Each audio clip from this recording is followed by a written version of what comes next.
Welcome back, everyone, to the eCoreAcademy learning platform today. My name is AJay Raj, back with yet another geometry video for you all. And today's lesson topic is all about special right triangles. And of course, this is our continuation of our part one. This is, of course, our part two of our part one predecessor. So as our part one video is our predecessor. And in our part one video, I went over the fundamentals of what exactly this opening topic is, what special right triangles are, how they're being referred to, and what actually differentiates these unique triangles apart from the rest, apart from regular right triangles, apart from other types of triangles, and in trigonometry as a whole.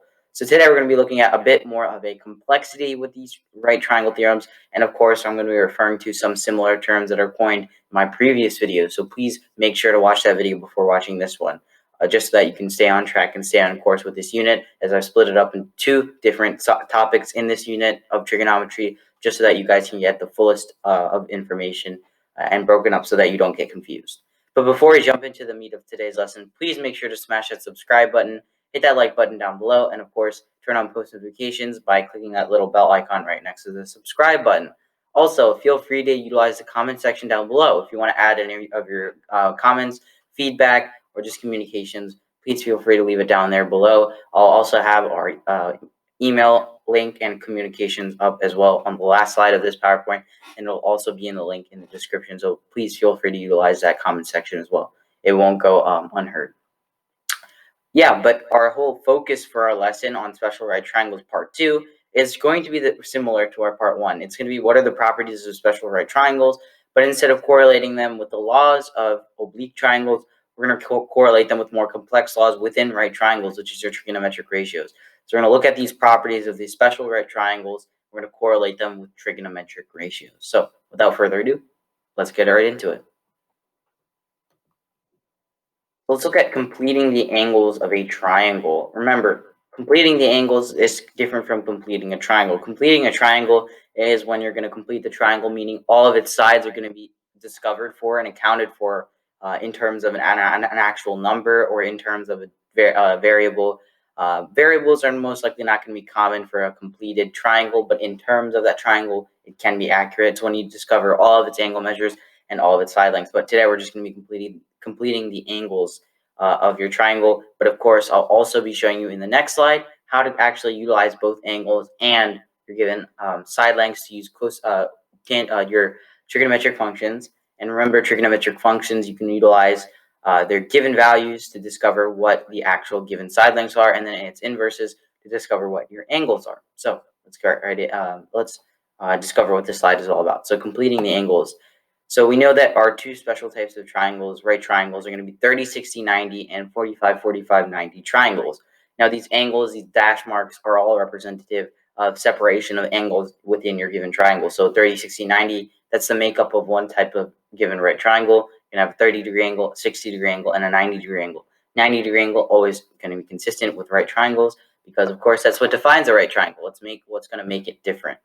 And then you have your 45, 45, 90, so two angles that are the same. This is going to be an isosceles right triangle.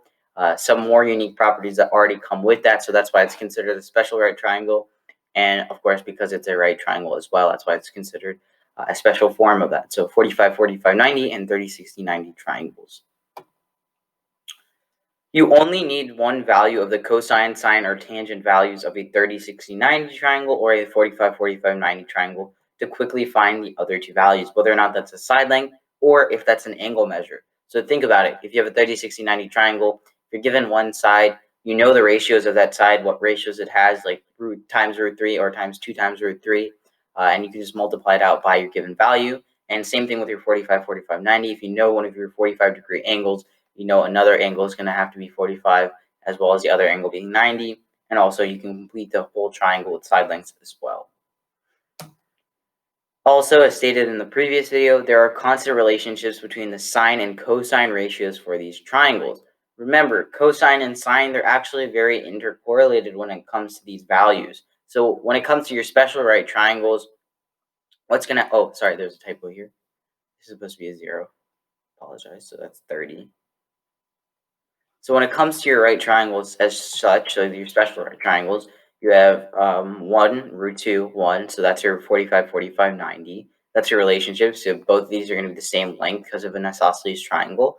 And then your final hypotenuse is going to be worth root 2 of whatever these values are. So x, and root 2 times x. And then here you have x as your given shorter side length, x times root 3 as your bottom leg, and finally your hypotenuse will be 2x, or 2 times x. And when it comes to your cosine and sine ratios, just keep in mind, if you know the cosine of one value, you automatically know the sine of one value. So cosine equals, your cosine would equal your, keep in mind, it's 90 minus your x value times your sine, meaning this relationship is going to be opposite. So whatever value is being multiplied by your sine, say for example you have sine times 60, that's going to be equivalent to cosine times 30. It's going to be the difference between 90 and x. So once you subtract that value from 90, you're going to multiply it by your sine value, and then that's going to equal your cosine value, meaning the value of x is going to be what's multiplied by sine.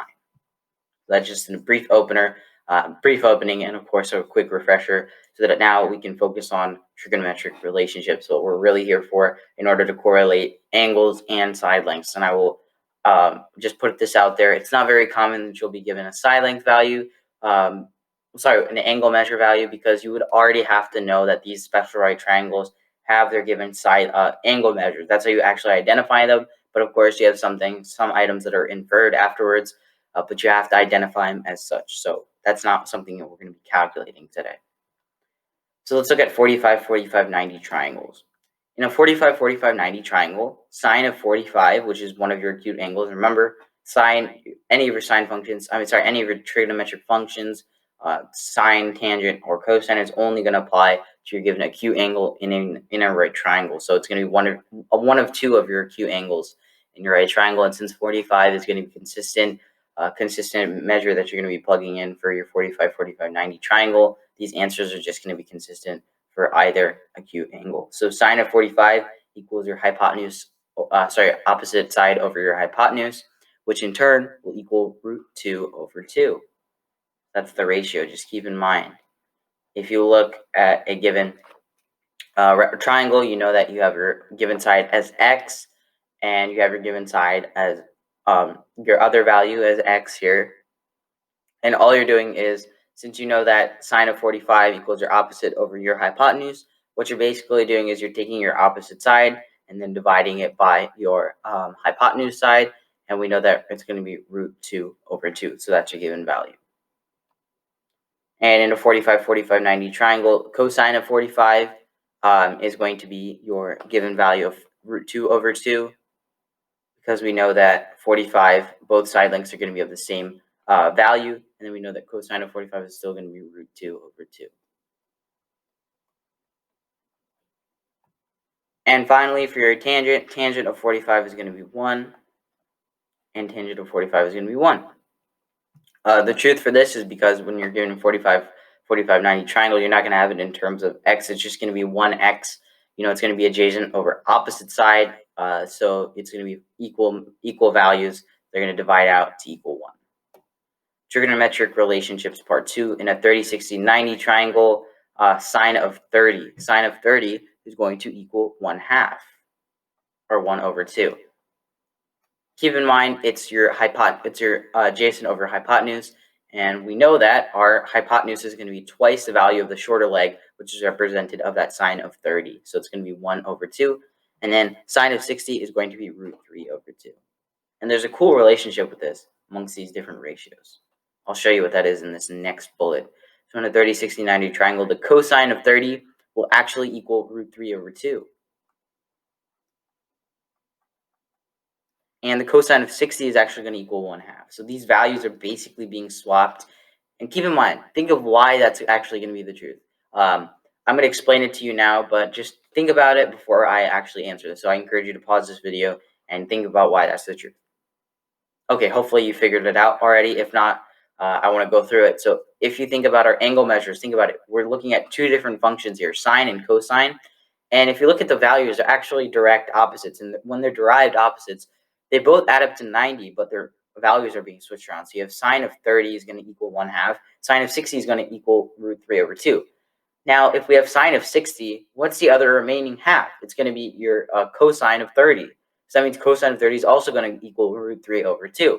Same thing, cosine of 60 and sine of 30, 60 plus 30 equals 90, and they're opposite functions. So that means cosine of 60 is going to equal sine of 30, which are both equivalent to 1/2. But of course, our tangent is completely different. It's your adjacent and opposite, and it does not correlate with your hypotenuse. So that's why it's a bit different. And for a 30, 60, 90 triangle, your value for your tangent is going to be root 3. And your tangent for your 60-degree angle is going to be 1/2. So root 3 for tangent of 30 and 1/2 for tangent of 60. So this is a little bonus slide. Let's look at apophthegms. So you might be confused. It could be apophthegms. You could call them apophthegms or apophthegms. I like to call them apophthegms. But when it comes to complex figures, you can split them into triangles of equal size. Triangles, of course, are going to be similar triangles, but actually they're going to be congruent triangles in this aspect. And special triangles are often shown in regular polygons. So an apophthegm or an apophthegm is a line segment that is drawn from the center of a regular polygon. Keep in mind, regular. So that's going to infer that all your triangles are going to be of the same length, same size, congruent, of a regular polygon to a side and is perpendicular to that given side. So we look over here. This is a pentagon, and a pentagon is a regular polygon. It's a regular pentagon. And of course, it's going to be convex, meaning it points outward and not concave. All regular polygons are convex. So if we look here, all these angle measures here, they're going to add up to 360, but they're going to be equivalent parts. So that means they're all going to be congruent here. And all these sides are going to be congruent. Every single one of these sides are going to be congruent to each other. Doubles, as shown. And with those congruents given, you can utilize your given ratios, or just in general, you can utilize trigonometry to split up this given pentagon. Since there isn't an actual formula to discover its area, this is the most productive and easiest way to do so. And you just find the area of each separate triangle. So you'd find area of one triangle. So let's label this triangle A. So we'd find that A equals BH over 2. And of course, that's base times height over 2. We can utilize our given special right triangle properties, if they are special right triangles, to discover that area. And that's going to equal area of one triangle.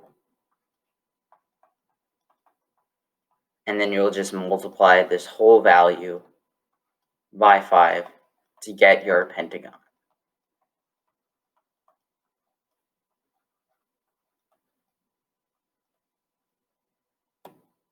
Alright everyone, so that'll be it for today's video. It's a bit of a short video, but I just wanted you all to really absorb this information and really get a hold of it, good grasp of it, because you will be going through it extensively in Algebra 2, so why not get a little head start? Alright everyone, so that'll be it for today's video. This has been the eCoreAcademy e-learning platform today. Please make sure to like and subscribe. Visit our website at www.ecoreacademy.org. Visit our website to see what kind of interesting content we have there, aside from our YouTube video, what kind of interesting note sheets, quizzes, worksheets that go along with each and every single video that you can explore. So make an effort to check that out. All you have to do is make an account for free there. Also, email us at eCoreAcademy@gmail.com if you have any questions. Utilize that comment section down below. Also, turn on post notifications. Don't forget that.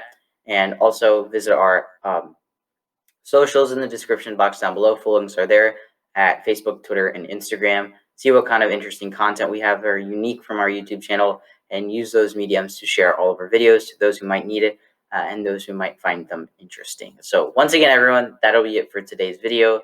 I hope you guys enjoyed. This has been AJ, and I will see you guys in the next one. Peace.